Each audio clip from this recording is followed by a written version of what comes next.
Hello, all. Today I am going to present before you all a classic breakfast dish of South India and now all over the world, that is idli. Now, idli, we all know how nutritious it is. It has been declared as the best breakfast of the world. There is an idli day that is celebrated on March 30th to create awareness about this wonderful dish. So, I thought why not share this recipe. Now, what I have seen is that most people think that making an idli batter is quite a difficult task and it's inconvenient, it's time consuming, it's tedious, and they go and buy the ready made batter from the store. They're most welcome to do it, but I thought that this is something that we can easily make in our homes with literally just two ingredients, excluding salt, of course. So I thought why not share this recipe.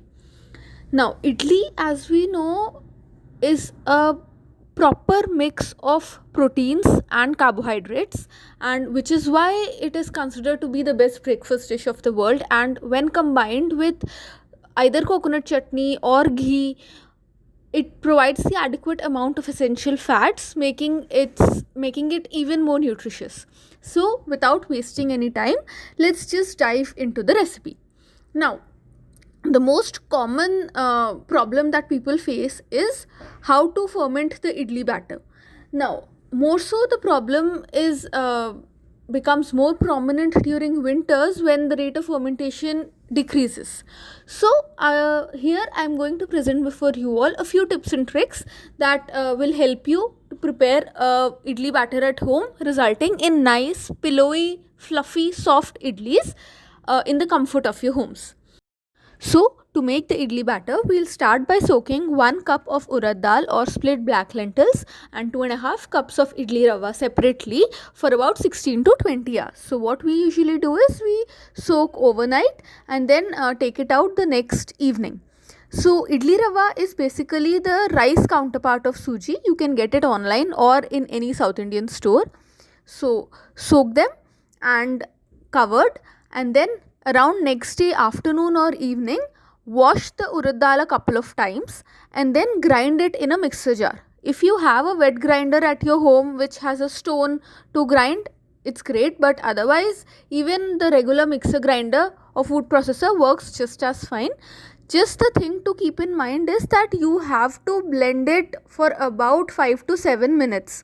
If the mixer jar gets heated up, you can wait for a couple of minutes and then start the procedure again, because the paste has to be extremely fine. So even though on the outside it might look like it had been blended, but you still have to mix it till you get a fine paste. Now, once the dal is blended or the lentils have been blended, transfer it into a vessel, and then we come on to the soaked idli rava. Now, for that, drain out the water, and then we have to just transfer the idli rava without water or as little water as possible into the lentil mixture. So, the easiest way is just to take a portion of the lentils, a portion of the idli rava in your hand, and then squeeze it, remove the water, and then mix it to the lentil batter. Just remember not to use a sieve, because the idli rava will stick to the sieve and nothing will come out of it. So it is always better to use your hands. Now, once the idli rava is mixed to the ground urad dal paste, mix it for about 2 minutes till it is well incorporated. Add salt as per your taste. Now, here it is completely your choice. We add salt here just for the sake of convenience. If you wish, you can add the salt just before you make the idlis. It's completely up to you. So, add the salt, and then we have to keep it in a warm place to allow it to ferment. So, the easiest way that we do is to just warm a pressure cooker for about 2 minutes and then keep it, and then put on the gasket and the whistle so that no air comes out of it and it stays warm. Alternatively, you can also use a microwave or oven or any place where it is warm. So, do remember to switch off the flame of the cooker. It is just to make the cooker slightly warm. So, switch off the flame and allow it to ferment for about 16 to 18 hours. So, if you keep it in the evening, it will be ready by next morning.